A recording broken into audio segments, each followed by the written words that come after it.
څو تجاویز یې ښودي وو په څه باندې خو عمل درآمد هم شو د هغې فایده مو شو عرضي طور باندې خو د بدقسمتۍ نه بیا هغه شان پرسو نه شو او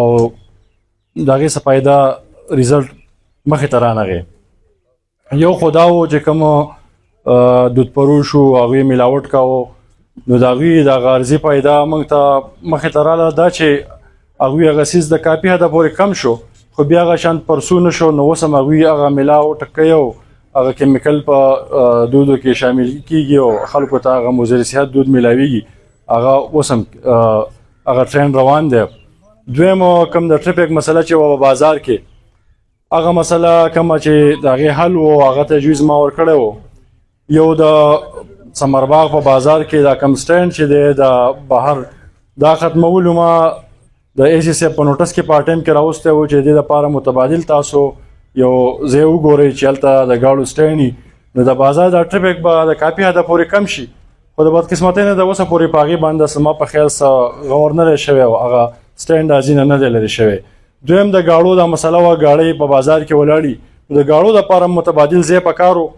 خو بهرحال د ثمرباغ د مسله حل نه شو کامبټ او په معیارو کې هغه پریکټس شوی و خو د کامبټ څه ورځې خو وچلېده خو بیا اوس د کامبټ بازار که تاسو وګورئ نو هغه ټریفک هغه شانته جامي هغه مسله حل نه شوه اوس بیرته هغه شانته ده څنګه چې مخکې وه بل ما د ټول نه اهمه مسله د ای سی په نوټس کې راوستی و هغه د شاهي روډ و جي د شاهي روډ مکمل وران شوی دی په هغې باندې پیادل تګ راتګ هم ګران شوی دی د ګاډي تلل خو پې هسې هم ګران دي او د هغې دپاره هر کال ستاسو په نوټس کې به یې فنډ وځي او هغه فنډ چې کوم دی نو د واورې د لرې کولو دپاره د صفایي دپاره د هغې دپاره د فنډ اجرا کیږي خو بیا هم هغه واوره خو دومره نه کیږي هر کال دومره واوره هم نه کیږي نو په کار دا وه د واورې دپاره چې کوم فنډ د صفایي دپاره وځي نو په کار دا وه د کومه ملبه چې راځي په روډ کې نو دا ملبه پې لرې کیدی خو هغه فنډ چې کوم وځي نه په هغه واوره چې وشي نه هغې دپاره استعمال شي نه پې هغه ملبه لرې کیږي نو هغه روډ روان دی هغه ملبه نه لرې کیږي د هغې د وجې نه روډ ورځ په ورځ ښه ورانېږي دې حد ته رسېدلی دی چې د ګاډي تلل نه پیادل تلل پې هم ګران شوي دي خو ډي سی صاحب د اوسه پورې بې چا هېڅ قسم عمل درآمد ونه کړو او هغه روډ ښه وران شو او چایي واحد داسې ځای دی چې په بلکې زه به ووایم چې په دې یو څو ضلعو کې ورسره خواته لوور دیر اپر دیر او ورسره سپیشلی بیا باجوړ دی نو دا یو ټوریزم سپاټ دی ښکلې علاقه ده خو د دغې روډ د وجې نه د عامو خلکو هم درب تلته ګران دی چې تلی نه شي بلکې څوک د لږ لرې ځي نه تیمرګرې نه یا د خاص دیر نه راشي نو هلته هغوی د خاص ټایم نه د 2 ګنټو نه یا د ګنټې نه سوا ټایم په دې نشي تېرولی ځکه چې هلته پبلک ټایلټ نشته نو که فرض که فیمیل راشي نو هغوی به څه کوي بامري مجبوري به د ګنټې نه سوا ټایم تېرول هغوی ته به ګراني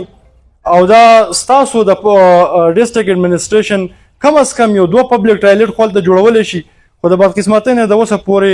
په هغې باندې ما دا تجویز ایښودی و په تېره کلي کچرۍ کې او ریکویسټ مې کړی وی سی صاحب ته که فرض که تاسو نشئ کولی نو موږ بوله چې همده وکړو بله لار راته وښایي موږ به یې جوړ کړو خو تاسو راته دا اجازت وکړئ چې موږ یې خو جوړ کړو که نه بیا اجازت څوک نه راکوي چې تاسو یې جوړ کړئ بلکې الټا 188 پې کېږي تاسو د سرکاري ځای کې کار کوئ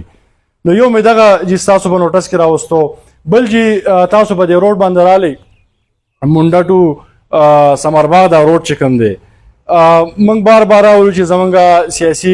کم لیډرشپ چې دی هغوی وایي چې موږ دې دپاره فنډ منظور کړی دی او په دې به کار کیږي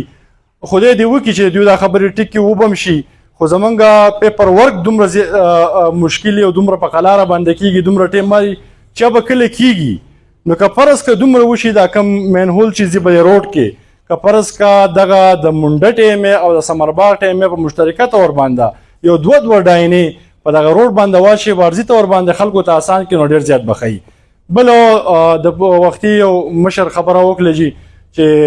څونه وکلا صاحبان نو دوی دې زموږ سره په دې کې تعاون وکړي نو زه به جي چونکې پولیس والا ناست دي نو زه به صرف یو ریکویسټ کوم جي او هغه دا دی چې په دې کې صرف د پولیس رول نه دی په دې کې د وکلا رول نه دی په دې کې مین رول چې کوم دی هغه د پولیسو هم دی او هغه څنګه دی د پولیسو جي په هغې کې د پولیسو مین رول دا دی یو خو چې کله قانون جوړ شي زموږ بدقسمتي دا ده دغه قانون مس یوز ډېر زیات کیږي میس یوز څنګه کیږي اوس انټي نارکوټکس لا چې کله جوړه شو د هغې مقصد دا و چې د دې علاقې نه د دې خاورې نه د منشیاتو خاتمه وه خو د بدقسمتۍ نه د هغې میس یوز دومره شروع شو چې هغه د بل مقصدونو دپاره استعمال له هغې شروع شو.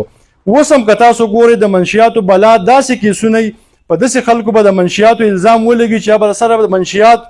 پخوا نه ورغلی او په هغه پسې به دومره چرس هیروین افیم دا لیکلی کېږي چې د هغې به ته سوچ نشئ کولی. نو که فرض که دا سیز نه کېدی نو دا سیزونه به دا خلک کم چې اکچوال اوفینډر دي هغوی ته به ریلیف نه میلاوی دی. نمبر 1. دویمه همه خبره دا ده چې کوم ریلیف میلاویږي غلو ته یا منشیات فروشو ته نو هغه په دې نه میلاویږي چې هغه کې د وکلاو رولي یا پکې د ججز رولي بالکل د دې رول نه مسله صحیح وکیل هم پایل ته ګوري د هغه کار کوټ اسیس کولی او د جج کار څه دی هغه ډسپنسیشن اف جسټس د دوړو کار ډسپنسیشن اف جسټس دی مسله صحیح د فایل جوړول او فایل جوړول انویسټیګیشن د پولیس کار دی خو پولیسو د بدقسمتۍ نه زمونږ د ګورنمنټ هم پکې مین رول دی ورسره د پولیس د ادارې په خپل هم رول دی هغه څنګه دی چې پراپر انویسټیګیشن ونشي او د پراپر انویسټیګیشن د پولیس ادارې ټریننګ پکار دی خو د اوسه پورې لوکل ډي اس پي صاحب ناست دی ډي اس پي صاحب د خپل وای د اوسه پورې د په خپل سرکل کې د پولیس د پاره کم ټریننګ سنټر یا کم په خپل تانه کې کوم حل ځلې کړي دي چې د پولیس د ټریننګ د پاره کار کړی دی چې د انویسټیګیشن د بهترۍ لپاره د کار کړی یا ډي پی او صاحب موجود دی هغوی څه کړي دي د اوسه پورې چې د پولیس د بهترۍ لپاره کار شوی زه په خپله ولنټیر ځلې تیار یم که فرض که دوی وایي چې موږ د پولیس د بهترۍ لپاره کار کوو نو زه اډبار نن دا وایم چې زما نه څومره کیږي زه بالکل چې څومره ټریننګ دی وي زما په بهاب څومره صحیح انشاءالله زما نه دوی څونه غواړي تعاون زه به افیر کېږم زه به ځم